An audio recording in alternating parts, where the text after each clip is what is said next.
This review is a slight deviation from all the other reviews that I have done so far. This one isn't about a gun, but rather a magazine. I tested the KCI Glock 17 and 33 round mags. This one is more of a first impressions review because I didn't shoot that many rounds out of them this trip to the range. KCI opened their manufacturing plant in 1984 in South Korea, and in 2015 opened in Nevada for U.S. sales.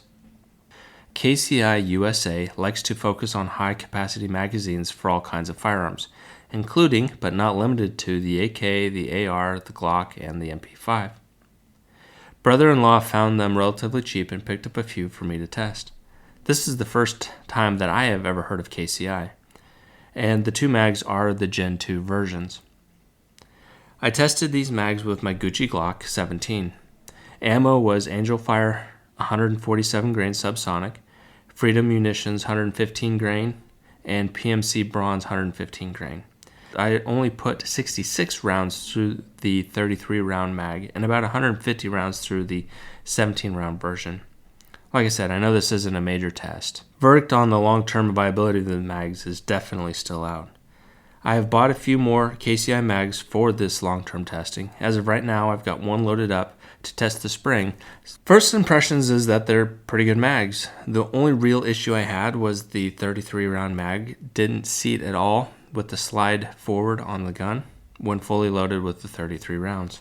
Once I locked the slide back, no issues from there on out.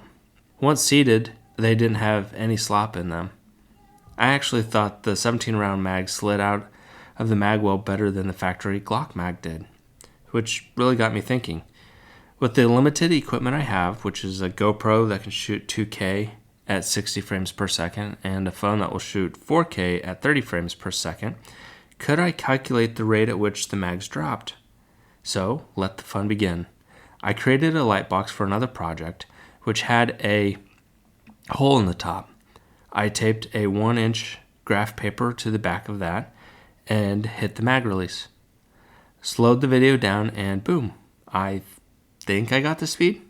I have to admit, it was a small scale test. Oh well. On average, they fell at the same rate. KCI mag averaged 8.1 feet per second, and the Glock and ETS averaged 8.6 feet per second. I would say that there's no difference there.